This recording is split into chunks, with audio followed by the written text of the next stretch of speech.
الحمدللہ رب العالمین الصلاۃ والسلام علی سید الانبیاء والمرسلین اما بعد فاعوذ باللہ من الشیطان الرجیم بسم اللہ الرحمن الرحیم قال اللہ تبارک و تعالی فی القرآن المجید والفرقان الحمید ولا تحسبن الذین قتلوا فی سبیل اللہ امواتا بل احیاء عند ربهم یرزقون فرحین بما آتاهم اللہ من فضلہ ویستبشرون صدق اللہ العظیم وقال رسول اللہ صلی اللہ تعالی علیہ وسلم ان اولیاء اللہ لا یموتون فانما ینقلون من دار الى دار صدق اللہ العظیم وصدق نبی امین کریم رؤوف الرحیم وقال اللہ تبارک و تعالی فی شان حبیبہ المصطفیٰ ان اللہ وملائکتہ یصلون علی النبی یا ایھا الذین آمنوا صلوا علیہ وسلموا تسلیما اللہم صلی علی سیدنا شفیعنا حبیبنا نبینا مولانا محمد وعلی آلہ وصحبہ وبارک وسلم صلاۃ والسلام علیک یا رسول اللہ صلی اللہ تعالی علیہ وآلہ وصحبہ وسلم۔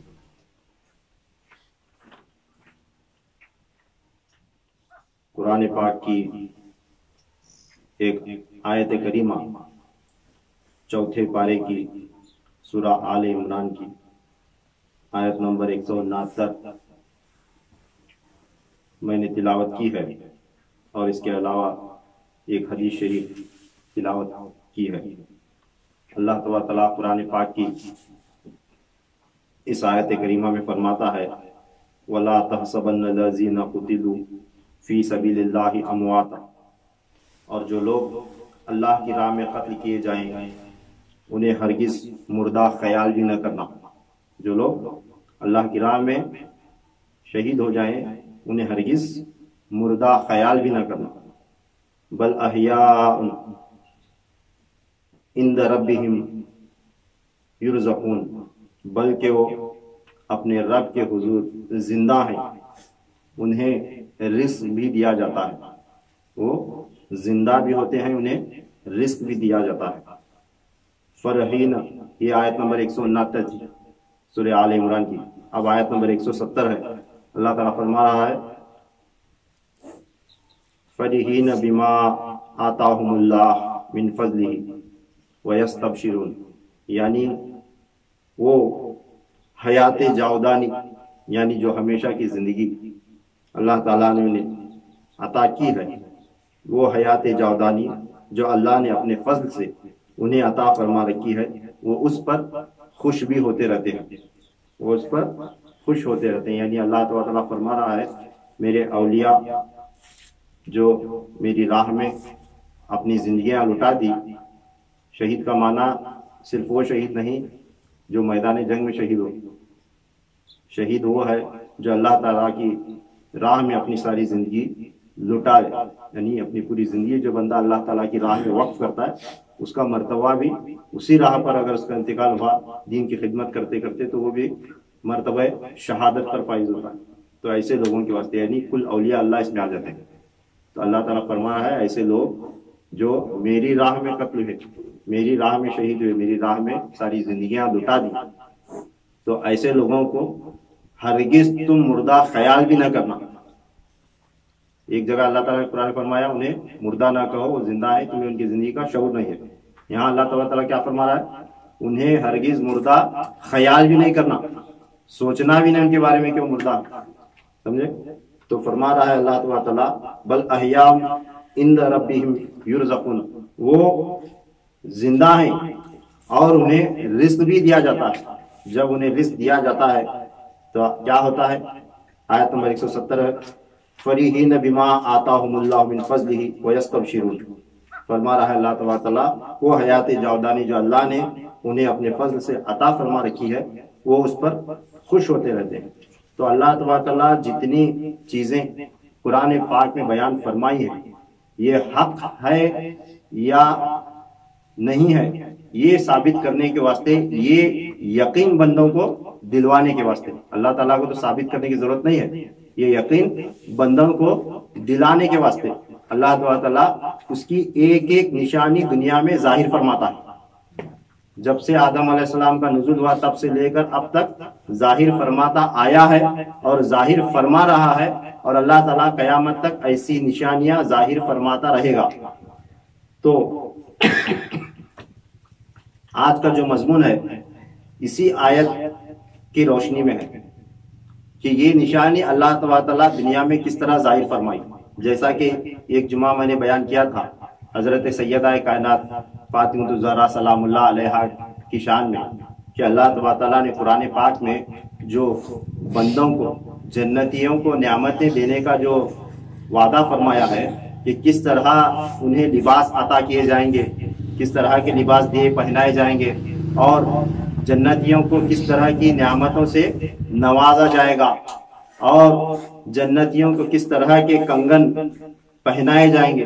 جب یہ تذکرہ پوری آیت جب میں نے تلاوت کر کے اس کی تشریح فرمائی تھی تو اس میں یہ واقعہ سنایا تھا کہ سیدہ کائنات سلام اللہ علیہا جب مکہ سے ہجرت فرما کر جب مدینہ منورہ تشریف لائیں تو وہاں کے انصار بیویوں نے دعوت پر سیدہ کائنات کو بلایا تو آپ کس طرح سے اپنا لباس زیب تن فرما کر تشریف لے گئی تھی، اور انہیں وہ کیسا نظر آیا تھا، وہ ہو بہو ویسا نظر آیا تھا جو اللہ تعالیٰ جنت میں جنتیوں کو عطا فرمانے والا، تو ایسا نظر آیا تھا۔ تو اللہ تعالیٰ ایسی نشانیاں ظاہر فرماتا ہے کہ دیکھو جو میں نے میرے کلام اللہ میں قرآن پاک میں جو میں نے بیان کیا ہے، جو وعدے فرمائے ہیں یہ حق ہیں، اس کا یقین بندوں کو دلانے کے واسطے اللہ تعالیٰ ایسی نشانیاں ظاہر فرماتا رہتا ہے۔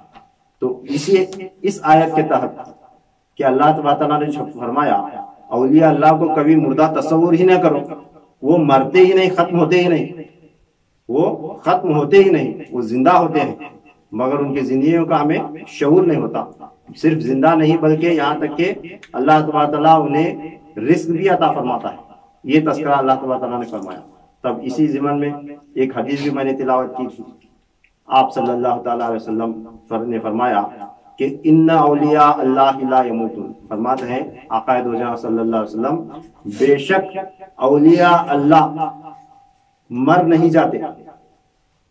کیا بولے آپ صلی اللہ علیہ وسلم؟ فرمانا ہے ان اولیاء اللہ لا یموتون، بے شک اولیاء اللہ مر کر ختم نہیں ہو جاتے، اولیاء اللہ نہیں مرتے۔ فَإِنَّمَا يَنْقُلُونَ مِنْ دَارٍ إِلَى دَارٍ، یعنی لیکن وہ منتقل ہو جاتے ہیں، کیا ہوتے ہیں؟ ٹرانسفر ہو جاتے ہیں، کہاں؟ ایک گھر سے دوسرے گھر کی طرف۔ یہ حدیث پاک ہے، آپ صلی اللہ علیہ وسلم کیا فرمائیں؟ اولیاء اللہ بے شک یہ مرتے نہیں، یہ ایک گھر سے دوسرے گھر کی طرف منتقل ہو جاتے ہیں، یعنی اپنا گھر تبدیل کرتے ہیں۔ تو اب یہ قرآن پاک کی آیت اور اس کی تشریح سمجھو یہ حدیث پاک ہے۔ اب جو ہے نا یہ واقعہ جو بیان کرنے جا رہا ہوں یہ اس آیت کریمہ اور اس حدیث پاک کی ایک جیتی جاگتی تصویر، ایک جیتی جاگتی نشانی ہے جو اللہ تعالیٰ نے دنیا میں ظاہر فرمائی۔ ایسے تو کئی واقعات ہیں، کئی انبیاء اکرام کے ہیں، اولیاء اللہ کے ہیں، اور کئی واقعات قصے ایسے ہیں جو قرآن پاک میں جو بیان کیے گئی باتیں، جیسا کہ ایک مثال نے سیدہ کائنات کی دیا، تو اللہ تعالیٰ نشانیاں ظاہر فرمایا ہے، فرما رہا ہے اور آگے بھی فرمایا کرے گا، مگر ان کے واسطے اللہ تعالیٰ اپنے بندوں میں سے چنتا ہے۔ کسی نشانی کو ظاہر کرنے کے واسطے وہ نبی کو چنا۔ اب انبیاء کا دور ختم ہوا تو اب جو ہے نا اس زمانے میں بھی کسی ولی کو چنا۔ اب جو ہے نا صرف اور صرف اولیاء اللہ کو اللہ تعالیٰ چنتا ہے کہ اپنی ایسی نشانیاں ظاہر کرنے کے واسطے۔ تو جن بزرگ کا واقعہ بیان کرنے جا رہا ہوں، جن کی خاص داستان سنانے جا رہا ہوں، یہ اللہ تعالیٰ کا ایک بڑا فضل و کرم اور ایک رحمت ہے جو ان بزرگ پر بھی، اور یہ فضل اور رحمت خاص ہم لوگوں کا نصیب ہے جس پر آج ہم تذکرہ کر رہے ہیں اور سن رہیں گے انشاءاللہ تبارک تعالیٰ. یہ کیا ہے کہ پہلے واقعہ میں شروع کرتا ہوں، جب وہ عین بات آئے گی تو آپ کو بتا دوں گا کہ ایک آیت تقریب شروع کرنے سے پہلے اللہ تبارک تعالیٰ کے عطا سے آپ کو سنا دوں کہ اللہ تعالیٰ قرآن پاک میں فرماتا ہے لعنت اللہ علی الکاذبین، یعنی جھوٹوں پر اللہ کی لعنت ہے. کیا فرمانا اللہ تعالیٰ؟ جھوٹوں پر اللہ کی لعنت ہے. جو یہ تذکرہ میں آج سنا رہا ہوں، الحمدللہ ثم الحمدللہ، مجھے اتنی خوشی ہوئی کہ اللہ تعالیٰ جو ہے نا ہمیں اس قابل سمجھا کہ ایسے بزرگوں کا تذکرہ سنائے.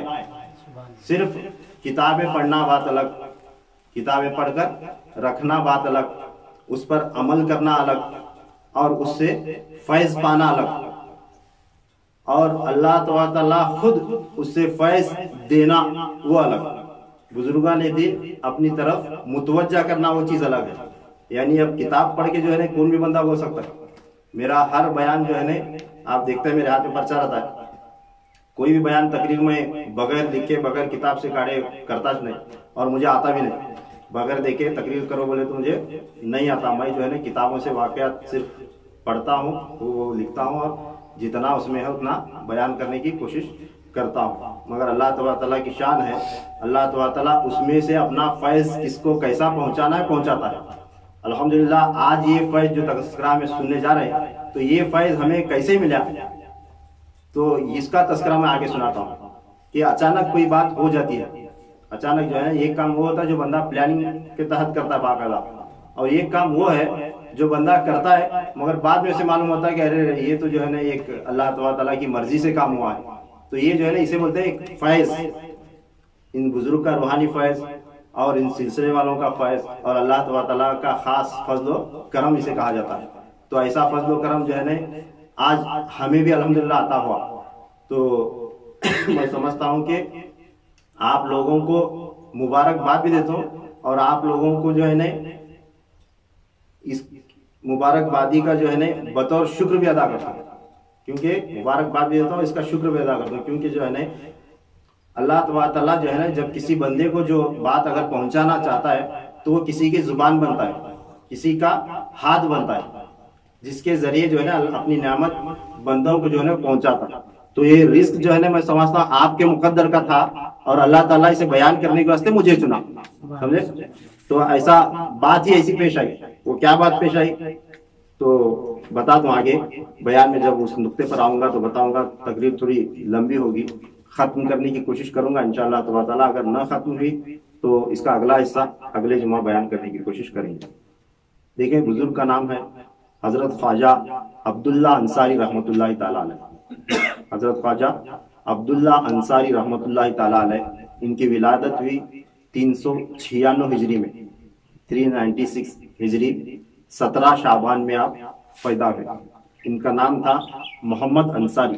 ان کا اصل نام ہے محمد انصاری، اور ان کی کنیت ہے ابو اسماعیل ابن منصور. کنیت کیا ہے؟ ابو اسماعیل ابن منصور. اور ان کا لقب جو ہے نا شیخ الاسلام کے نام سے انہیں جانا جاتا ہے. یعنی شیخ الاسلام محمد انصاری ابو اسماعیل ابن منصور رحمت اللہ تعالی علیہ. اب خاص و عام میں ان کا نام ہے حضرت خواجہ عبداللہ انصاری کے نام سے جانے پہچانے جاتے ہیں. تو آپ ان کے بارے میں سنیں کہ آپ اتنے ہنرمند اور اتنے تیز ذہن والے تھے کہ 14 برس کی عمر میں آپ نے تمام علوم حاصل کر لیے. 14 برس کی عمر میں پورے کے پورے علوم حاصل کر لیے. پھر آپ کا قوت حافظہ اتنا تیز تھا، 1 لاکھ عربی اشعار آپ کو بر زبان یاد تھے. کتنے؟ 1 لاکھ اشعار آپ کو یاد تھے، اور 300 احادیث مقدسہ یاد تھے. حدیث شریف 300 حدیث شریف یاد تھی. اب 300 حدیث شریف کو کس طرح یاد تھی؟ یہ صرف 300 نہیں، ایک ایک حدیث کی 1,000 اسناد آپ بیان کرتے تھے. سند ہے نا، یہ حدیث میں نے سنی، یہ حدیث جو ہے نا اب جو میں حدیث تلاوت کیا کہ حضور صلی اللہ علیہ وسلم نے فرمایا کہ اولیاء اللہ مرتے نہیں بلکہ ایک گھر سے دوسری گھر کی طرف منتقل ہو جاتے ہیں. یہ حدیث ایک، مگر اس حدیث کے 1,000 تک سند بیان کرتے تھے. یعنی یہ حدیث کون کون سنے، کتنی اس کی سندیں ہیں، وہ پورے ایک ایک حدیث کے 1,000 تک اسناد بیان کرتے تھے. تو 300 حدیث ان کو یاد تھی، تو ایک ایک حدیث کے 1,000 اسناد بیان کرتے کتنے ہوئے؟ 3 لاکھ حدیث ہوئے. 3 لاکھ حدیث شریف جو ہے نا انہیں یاد تھی. حضرت امام بخاری رحمۃ اللہ تعالیٰ علیہ کے بارے میں ویسا ہے، انہیں جو ہے 7 لاکھ کے قریب احادیث یاد تھے یا اس سے بھی زیادہ عدد آئی. تو وہ 1 لاکھ حدیث جو ہے نا وہ اسناد کو ملا کر ہوتی ہے، سمجھے؟ تو 3 لاکھ حدیث شریف انہیں یاد تھی. اتنا وہ حافظہ جو ہے نا قوی تھا. اور آپ کو 2 خلافتیں عطا ہوئی. ایک خلافت پہلی 14 سال کی عمر میں جب آپ سارے علوم حاصل کر کے فارغ ہوئے تو 14 برس کی عمر میں حضرت عبد الرحمن السلمی رحمۃ اللہ تعالیٰ علیہ سے خلافت آپ نے پائی. یہ حضرت عبد الرحمن السلمی رحمۃ اللہ تعالیٰ علیہ بڑے مشہور، نامور اور ایک عظیم محدث ہے. حضرت عبد الرحمن السلمی رحمۃ اللہ تعالیٰ علیہ بار بار علماء کرام ان کا نام لیتے ہیں، اور یہ بہترین قاری بھی تھے، قرآن کے قاری بھی تھے. حضرت عبد الرحمن السلمی رحمۃ اللہ تعالیٰ علیہ سے آپ کو 14 برس کی عمر میں خلافت حاصل ہوئی. پھر اس کے بعد دوسری خلافت آپ کو 62 برس کی عمر میں ہوئی. پہلی خلافت 14 سال کی عمر میں ہوئی، پھر اس کے بعد 62 برس کی عمر میں یعنی 458 ہجری میں 11 صفر کو بدھ کے دن مغرب کے بعد کوفہ کے اندر آپ کو حضرت شیخ محمد بن یعقوب سوسی رحمۃ اللہ تعالیٰ علیہ سے خلافت حاصل ہوئی. حضرت شیخ محمد بن یعقوب سوسی رحمۃ اللہ تعالیٰ علیہ، یہ خلافت جو آپ کو حاصل ہوئی 62 برس کی عمر میں، تو یہ بہت بڑی خاص تھی. وہ خلافت تھی جو اللہ تبارک تعالیٰ انہیں وہ نعمت عطا کرنے والا تھا. اور وہ تذکرہ ہے جو میں نے آیت میں بیان کیا، وہ نعمت اللہ تعالیٰ نے آپ کو عطا کی تھی. وہ کیا نعمت تھی کہ جب آپ رحمت اللہ تعالیٰ علیہ 14 سال کی عمر میں سارے علوم حاصل کر کے حضرت عبد الرحمن السلمی رحمت اللہ تعالیٰ علیہ سے خلافت پائی، تو اسی دن سے خلافت پاتے ہی اپنے نفس سے جد و جہد کرنے میں مصروف ہو گئے. اب یہ صاحب خلافت والوں کا کام رہتا. صاحب خلافت یعنی کیا؟ اب جو ہے نا خلافت لینے کے بعد کیا کر رہے ہیں؟ بندہ کون تو تعویذہ بناتے پڑتا ہے، کون مریدہ بناتے پھرتا ہے، مریدوں کی تلاش میں مارا پھرتا ہے، ادھر جا ادھر جا، مریدوں کے پیسے کھا لے تو کھلا، یہ کام میں لگتا ہے. مگر حقیقت میں خلافت لینا اور خلافت کو چلانا اور خانقاہ سنبھالنا اس کا کام یہ نہیں. یہ غلط نہیں کہ کسی کا علاج معالجہ کرا، یہ غلط نہیں کہ مرید بنایا، یہ غلط نہیں کہ اپنے خلفاء بنایا، اپنے سلسلے کے لیے خدمت کیا، یہ غلط نہیں. مگر صرف اور صرف اس میں گھر کر رہنا یہ غلط ہے. صرف اور صرف اسے اپنا اوڑھنا بچھونا بنا لینا یہ غلط ہے. بزرگان دین جو ہے نا آگے کا فیض پانے کے واسطے خلافت لیتے تھے. جب ان کی جو ہے نا تعلیم و تربیت مکمل ہوتی تھی تو انہیں خلافت کیوں دیتے تھے؟ تعلیم و تربیت مکمل ہوئی، اب تیرے اندر ایک علم آیا، اب جو ہے نا اس سے فائدہ حاصل کرنے کے واسطے یہ لے تو نعمت عطا کر رہا ہوں. تو تب وہ خلافت لینے کے بعد اب اس پر فرض ہے کہ وہ جد و جہد میں لگنا. جد و جہد میں لگنا ایسا نہیں کہ اب میں صاحب خلافت ہوا بول کے تخت نشین ہو گیا تو کہاں کا وہاں چلتا رہے. صرف خلافت کا ایک پرچہ دینے کے بعد، ایک کپڑا فرقہ ایک پیٹا دینے کے بعد انہیں جو ہے نا ولی نہیں بنتا. انہیں کیا بنتا ہے؟ اگر ولی بنا تو وہ دھوکا ہے. اگر مریدوں نے اسے ولی مان لیا تو وہ بھی نااہل اور دھوکے بازی. انہوں اسے گمراہ کرے سرکا، انہوں اسے گمراہ کرے سرکا، سمجھے؟ تو بات آئی تو میں بتایا کہ آپ کیا کریں. 14 برس کی عمر میں سارے علوم حاصل ہونے کے بعد آپ کو جو ہے نا حضرت عبد الرحمن السلمی رحمۃ اللہ تعالیٰ علیہ خلافت سے نوازے. جو ہی آپ کو خلافت سے نوازا گیا اسی دن سے آپ اپنے نفس سے، اپنے آپ سے جد و جہد میں مصروف ہو گئے. نفس سے جہاد کرنے میں مصروف ہو گئے. جہاد یعنی وہ نہیں اپنے آپ سے جو ہے نا جد و جہد کرنا، اپنے اندر سٹرگل کرنا. کیا کرتے تھے؟ جو بھی کام کرتے تھے اپنے نفس کے خلاف کرتے تھے. جو بھی کام کرتے تھے اپنے جو خواہشات کے خلاف کام کرتے تھے. اسے کہتے ہیں جہاد، جد و جہد کرنا اپنے آپ. تو اپنے آپ سے جد و جہد میں لگ گئے. آپ رحمت اللہ تعالیٰ علیہ کو جو خاص نعمت اور ایک عجیب حال اور ایک عجیب نعمت جو حاصل ہوئی وہ اللہ تبارک تعالیٰ نے روز ازل سے ہی آپ کی ذات کے لیے مخصوص فرمایا تھا. یعنی ایک ایسی نعمت سے آپ کو نوازا گیا جو کافی بزرگوں کو اس کا پتہ بھی نہیں، اور ایک بالکل قلیل سے قلیل چند بزرگوں کو یہ نعمت ملی. اور جو ہے نا یہ بالکل خاص نعمت جو اللہ تبارک تعالیٰ نے آپ کے واسطے جو رکھی تھی، وہ جو ہے نا یہ کہ آپ ایک مرتبہ